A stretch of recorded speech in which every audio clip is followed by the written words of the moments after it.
নমস্কার বন্ধুরা, সবাইকে জানাই শুভ সন্ধ্যা। তো চলো সন্ধ্যাবেলা একটু ঝটপট পকোড়া করে ফেলি। ছেলে অনেক দিন ধরেই বলছে, মা আমাকে একটু পকোড়া করে দাও। সেটা হচ্ছে বাড়িতে করতে হবে, দোকান থেকে আনলে হবে না। তো ফ্রিজে তো একটু সলিড পিসগুলো রেখে দিয়েছিলাম, পকোড়া করব, তাই জন্য এবার ফ্রিজ থেকে বের করে নিয়ে সোজা চলে গেলাম রান্নাঘরে। এখানে একটা প্লেটে রসুন, শুকনো লঙ্কা, একটু আদা, পেঁয়াজ নিয়ে নিয়েছি, সেগুলো কেটে পরিষ্কার করে রেখে দিয়েছি। এবার হচ্ছে বাটাবাটির পালা। প্রথমেই কিন্তু আমি আদাটা ভালো করে বেটে নেব।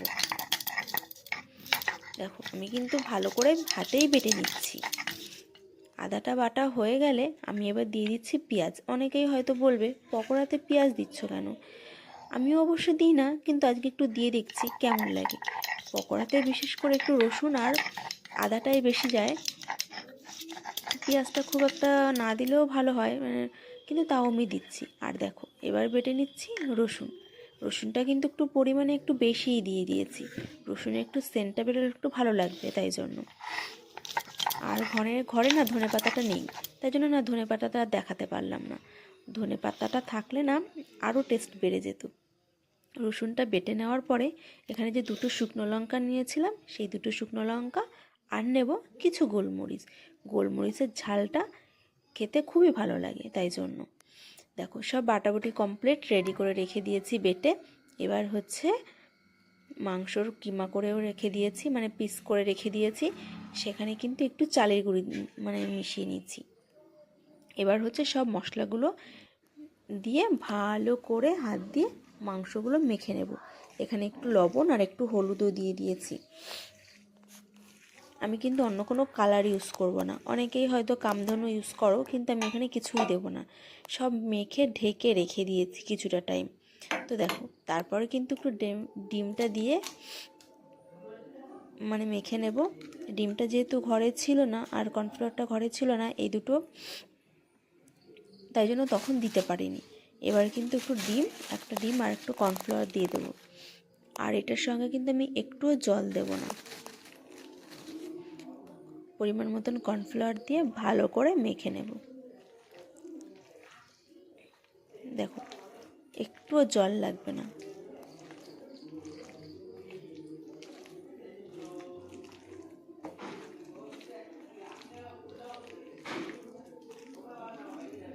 মাখা কিন্তু আমার হয়ে গেছে।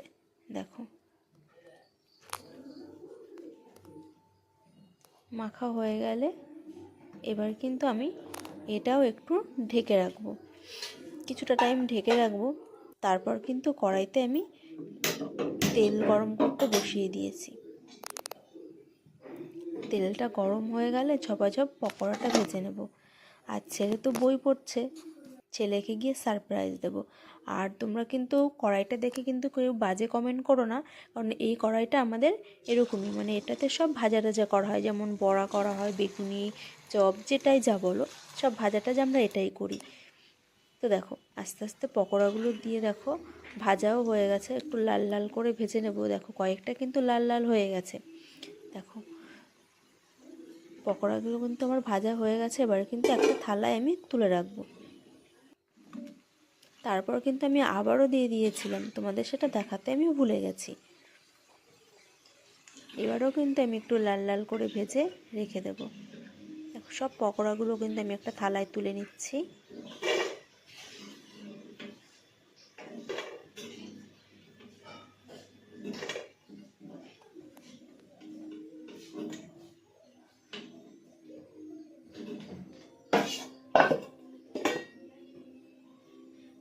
দেখো, আমি আবারও পকোড়া দিয়ে দিচ্ছি।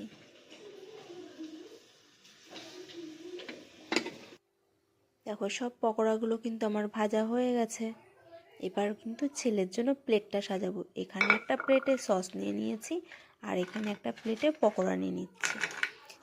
ছেলেকে গিয়ে একটু সারপ্রাইজ দেব। তারপরে দেখো, ছেলেকে দিতে এসে আমি নিজেও একটু খেয়ে নিচ্ছি। এখানে ছেলে খাচ্ছে, এখানে আমার বড়মশাই খাচ্ছে।